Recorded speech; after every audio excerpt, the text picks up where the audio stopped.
자, 오늘 또 7장 보겠습니다. 아모스 7장, 7장, 8장, 9장은 압을 내다본다. 처음에는 주의를 받지요. 그래서 그 주위 나라들 전부 죄예요. 심판이고, 그 다음에 이제 안을 들여다보지요. 유다와 이스라엘의 죄들을 쭉 고발했습니다.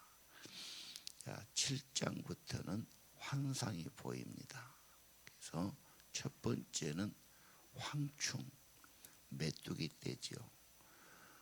이게 때로 오면은 엄청난 겁니다. 메뚜기도 크고 수백만 마리가 다니기 때문에 순들이 나올 때 전부 갉아먹어서 완전히 전멸되는 겁니다. 1절 주 여호와께서 내게 보여주신 것이다. 오늘 메뚜기 환상 제목이 거기서 나왔죠. 이제 두 번째 작물이 이제 막 자라기 시작할 때 새순이 부드럽고 좋거든요. 그때 먹으면 치명적이죠. 2절 메뚜기 떼가 모든 작물을 먹어 치워버렸다. 농경시대 그런 농작물이 다 죽으면 어디서 사서 먹습니까? 돈이 없는 시대거든요. 자기가 심어서 자기가 먹는 데인데 모두 다 먹었다. 자, 2절이 중요하죠. 그런 뒤에 내가 말했다. 주 여호와여 용서해 주소서. 야곱 가운데 그 누구도 이를 견뎌낼 수 없습니다. 이스라엘은 너무 작습니다. 이렇게 하면 다 죽습니다. 그 말이죠.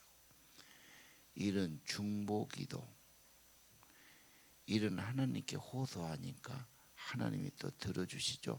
3절이 참 재미있습니다. 그러자 여호와께서 생각을 바꾸셨다. 이 황충이 메뚜기에 대한 생각을 바꾸시죠. 이 일은 일어나지 않을 것이다. 주께서 말씀하셨다. 그래서 우리가 얼마나 중보기도, 중보의 마음이 필요한가. 문제가 있을 때, 사고가 날 때, 재앙이 올 때, 자칫하면 욕하기 쉽고 탓하기 쉽습니다. 이게 다 중보기도가 돼야 된다. 뭐 잘못하고 안 좋은 뉴스가 있고, 요즘 뉴스 좋은 것이 하나도 없지요. 참 뭐가 어렵다, 힘들다, 안 된다, 야단입니다. 자, 오늘 3절 하나님이 생각을 바꿔주셨다. 4절도 하나의 또 한 당이 보입니다. 심판을 준비하셨다. 불이 바다 깊음같이 마르게 하고 온 땅을 황폐하겠다. 불폭풍, 그리고 모든 것을 다 사르고 마르고 끔찍한 재앙입니다. 5절에 그걸 보고 내가 외쳤다. 주 여호와여 그치게 해주십시오. 야곱 가운데 누구도 이 일을 견뎌낼 수가 없습니다. 이스라엘은 너무 작습니다. 아까도 그러죠. 너무 적습니다. 감당 못합니다. 6절 그러자 주 여호와께서 이 일에 대해 생각을 바꾸셨다. 이 일은 일어나지 않을 것이다. 여호와께서 말씀하셨다. 오늘 하나님이 보여주신 것이 선지자의 특징이고, 두 번째는 그것을 볼 때 자연스럽게 하나님께 호소하는 기도, 탄식하는 기도, 중보의 기도를 드렸다. 이게 신비한 거죠. 하나님께 기도 드렸는데 하나님이 그 기도를 들어주셨다. 엄청난 겁니다. 우리는 성경에 수없이 하나님이 기도를 들으시는 주여 그랬단 말입니다. 그래서 새벽 정성껏 나와서 하나님 앞에 나는 너무 적어요. 연약합니다. 그러나 문제가 너무 크게 오죠. 우리가 죄와 물도 너무 많아요. 용서해 주시고 하나님 감당할 수 없습니다. 이런 호소가 엄청나게 귀한 것이 아닙니까? 그런데 이 기도에 대해서는 경험하지 않은 사람은 긴가민가 그래요. 설마 그럴까? 기도한다고 들어주실까? 기도가 무슨 유익이 될까? 그냥 도둑처럼 하는 것이 아닐까? 성경에는 창세기부터 기도가 쭉 나오지 않습니까? 그래서 기도에 대한 성경 구절을 전부 찾아 적어볼 수 있어요. 시편은 그대로 기도집이죠. 시편을 자꾸 보면 경건해지고 기도의 영성이 생기는 겁니다. 자, 7절입니다. 이제 환상이 또 바꿔지죠. 내게 보여주신 것, 환상을 본 거죠. 다림줄을 이용하여 벽을 쌓으신다. 벽을 쌓을 때 직각으로 수직으로 잘 쌓여졌는가? 반듯한가? 검사고 계셨다. 무엇이 보이느냐? 다림줄이 보입니다. 이 백성 다림줄로 재보니까 얼마나 굽었는가 보여주겠다. 많이 굽었다고 말해요. 잘못됐다는 말이에요. 그래서 언제든지 반듯하게 살아야 되고, 그렇죠? 아니, 생각도 바로 하는 것이 좋죠. 참되고 정결하고 바르고. 뭐든지 그냥 하나님 뜻하고 안 맞아. 뭔가 그냥 제멋대로 갔어요.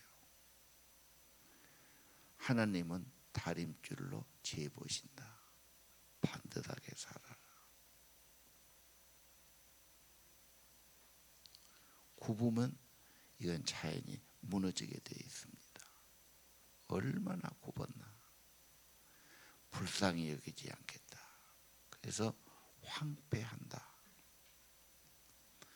그리고 이곳이 폐가 될 것이다.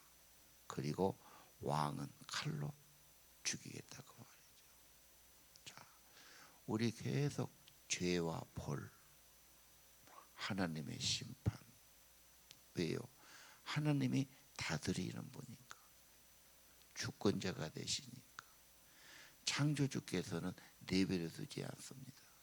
보살피시고 간섭하시고 잘못하면 책망하시고 또 잘하면 은혜와 복을 주시겠지요.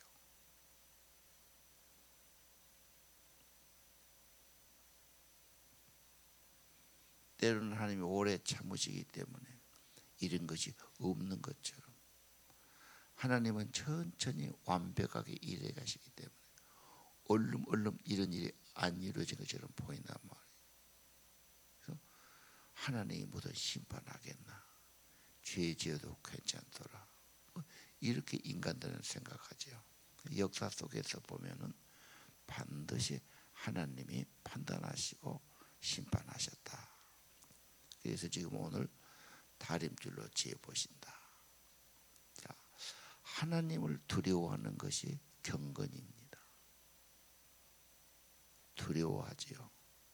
하나님이 내려다보시니까. 하나님이 검사하시니까. 너 반듯하냐? 말씀대로 사니? 네 생각하는 것, 네 말하는 것, 네 행동이 바르냐? 이렇게 보신단 말이에요. 특별한 사람 없습니다. 경외하는 겁니다. 조심하는 겁니다. 두려워하는 겁니다. 늘 하나님을 생각하는 겁니다. 자, 그 다음 장면입니다. 베델의 제사장 아마시아가 왕에게 사람 보내서 전하지요. 지금 아모스를 고발합니다. 왕에게 반역을 합니다. 왕을 자꾸 대적하니까요. 이제 그 말을 참을 수가 없습니다. 무슨 말했죠 아모스가? 왕은 칼로 죽을 것이고 백성은 포로 되어 끌려갈 것이다. 이렇게 왕에게 자꾸 진언하고 애언하고 하나님의 진노를 말하니까 참을 수가 없고 듣기가 싫고, 고치면 얼마나 좋아요. 회개하면 얼마나 좋을까요? 그 말씀을 듣고 뉘우치고 하나님 앞에는 좀 자기가 고치고 따라가면은 다 회복되겠지요. 그런데 제사장이 왕의 편을 들지요. 그리고 아모스를 핍박합니다. 그리고 12절에 아모스에게 명령하죠. 예언자야, 여기 떠나라. 이스라엘 있지 말고 남쪽 유다로 가라. 거기서 예언해라 그 말이에요. 자, 그 다음에 이제 아모스의 대답이 나오죠. 13절 다시, 베델에서 예언하지 마라. 북왕국은 예루살렘이 아니고 베델에 산당이 있었고 성소가 있었고 그렇게 했단 말이죠. 여로보암 왕의 거룩한 곳이요 성전이 있다. 자, 14절 보십시오. 아모스의 대답이에요. 나는 예언자도 아니다. 예언자의 아들도 아니다. 목자고 모가나무 기르는 사람이다.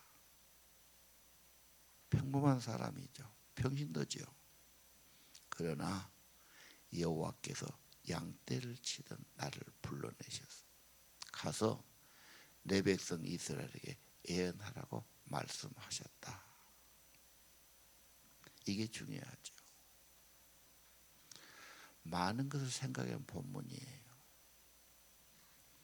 직업적인 예언자, 제사장 다 인정하고 안정적이고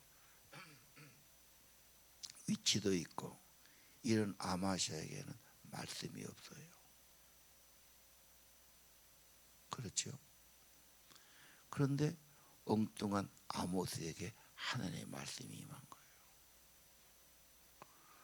우리 지난번 나왔죠.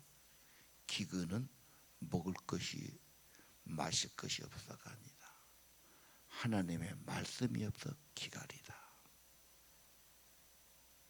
하나님의 말씀이 안 오면 갈등합니다. 말씀이 없으면 불안하고 고민하고 갈등하고 이 생각 저 생각합니다. 사울왕은 어디 보면 겉으로는 다 가진 사람이야. 하나님의 은혜가 없고 말씀이 없어요. 불안하지요. 걱정되지요. 괜히 초조해집니다. 누가 나를 공격하거나 내 자리를 탐내지 않을까 망령이 들지요. 그래갖고 안 할 짓을 막 하지 않습니까? 다윗을 죽이려고 그러고. 하나님의 말씀이 없으면 사람은 방황합니다. 이러다 저러다 이 생각 저 생각. 과거에는 그렇게 안 살았습니까? 하나님의 말씀을 안 받을 때는 별 생각을 다 합니다. 좋은 생각이 아닙니다. 답답하고 불안하고 안 좋은 일이 생길 것 같고 의심이 들고 갈등하죠. 말씀 없으면 아무것도 아닙니다. 그래서 하나님이 내게 말씀을 주십시오. 자, 이 아마시아와 아모스 특징이 뭡니까? 뭐 이런 직분이 있는 것 소용없지요. 사람들이 많이 따른 것도 소용없지요. 직업도 소용없지 않습니까? 하나님을 사랑하고 말씀을 사랑하고 하나님이 말씀 주시니까 어쩔 수 없이 전해요. 싫어하지요. 안 좋은 말하니 누가 좋아하겠어요. 그래도 안 하면은 에레미야처럼 속에서 불이 나서 견딜 수가 없어요. 그렇게 말하는 겁니다. 에레미야도 그랬지요. 너 왜 자꾸 불길한 말하냐. 그래갖고 때리고 감옥에 가두고 물 없는 웅덩이에 집어넣고 그러고 뭐 얼마나 고생합니까. 그래서 에레미야도 그래요. 나도 이제 말 안 하겠습니다. 내가 말만 하면 다 싫어하고 나를 때리고 이렇게 욕은 나 그만하랍니다. 안 하려고 그러면 속에서 불이 붙는단 말이에요. 견딜 수가 없어. 그래서 할 수 없이 다시 또 말하는 거. 자, 오늘 하나님 말씀 받은 자는 전하게 돼 있고 고백하게 돼 있고 반응하게 돼 있어요. 단지 여기 보면은 많이 배웠다, 교육받았다 이게 필요 없잖아요. 뭐 신학교를 몇 년 다녔고 무슨 학위를 받았고 미국 가서 유학을 했고 그 필요 없는 건 아니지만 그걸로 다 된 건 절대 아니에요. 하나님을 사랑하는 자, 하나님의 성령으로 말씀을 주시는 자, 말씀이 좋으니까 은혜가 되니까 감동을 받으니까 묵상을 하니까 하나님의 말씀이 내 안에 있어요. 이게 힘입니다. 흔들리지 않아요. 미래를 보지요. 하나님께서 이렇게 하실 거다. 이것도 신비한 거예요. 하나님 왕은 다 가지고 있어요. 그러나 그걸로 안 돼요. 하나님 말씀이 없고 은혜가 없으면 왕도 불안하고 방황하고 헛생각합니다. 우리의 주소예요. 정말 하나님이 말씀하셨나? 이런 재앙들, 이런 문제들 보여주셨습니까? 정말 우리가 죄를 슬퍼합니까? 인생들의 굽어지고 삐뚤어지고 자기 마음대로 욕심대로 산 것 볼 때 정말 마음이 상하고 탄식이 됩니까? 하나님의 죄에 대해서 얼마나 화를 내시고 진노하시고 탄식하십니까? 그 마음을 가져야 합니다. 그리고 진실한 중보자가 되어야 돼요. 자, 16절 여호와가 말씀하셨으니까 이제 여호와의 말씀을 들어라. 너는 애언하지 말라고 그런다. 이스라엘 자손을 치는 애언을 그만두라고 말했다. 네 말 때문에 여호와가 이렇게 말씀하셨다. 네 아내는 창녀가 되고 포로가 되면 주로 그렇게 됩니다. 아들과 딸은 칼로 죽을 것이다.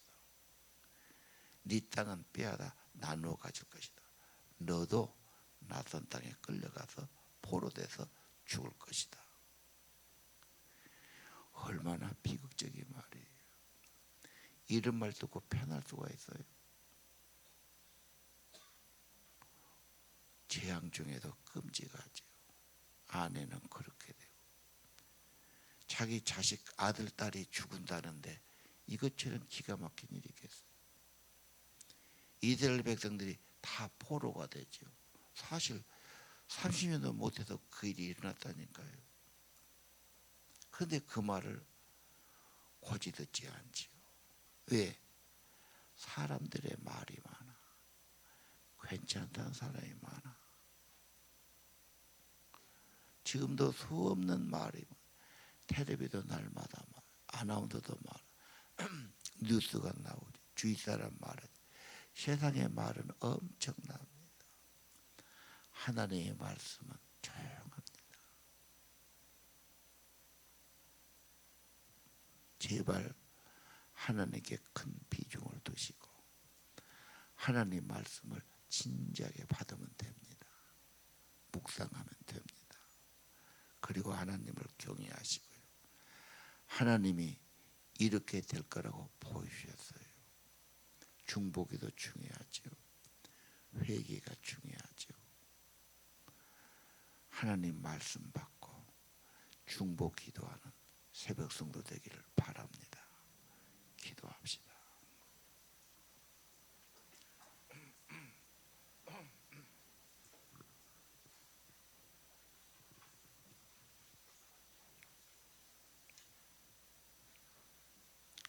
하나님 아버지,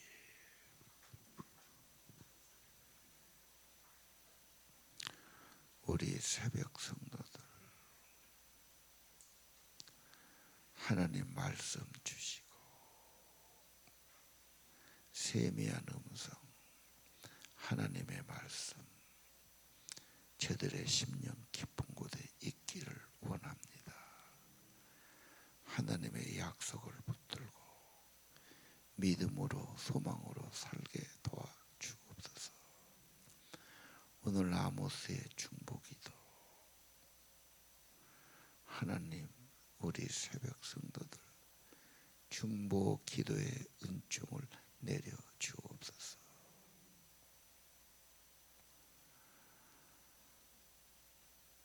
하나님 앞에 진심으로 기도하는 백성들, 그리고 하나님의 말씀을 진심으로 받은 성도들, 그리고 하나님께 나와서 이민족의 잘못, 이 백성의 허물, 빗나가고 어그러지고 거들어지는 이 죄악들 하나님께 호소하고 용서를 구하고 이 백성이 회개하고 돌아오기를 구하고 사랑하는 내 가족과 자녀와 친지들이 하나님께 돌아와서 하나님을 경외하고 하나님의 말씀 받고 하나님의 생명 얻기를 기도합니다. 아침에 귀한 정성, 사랑한 가정을 구원한 영혼을 구원하기 위한 간절한 기도들 하늘아버지 들어주시고 하나님 은총을 내려주시고 그들의 마음을 움직여 주시옵소서. 예수님 이름으로 기도드립니다.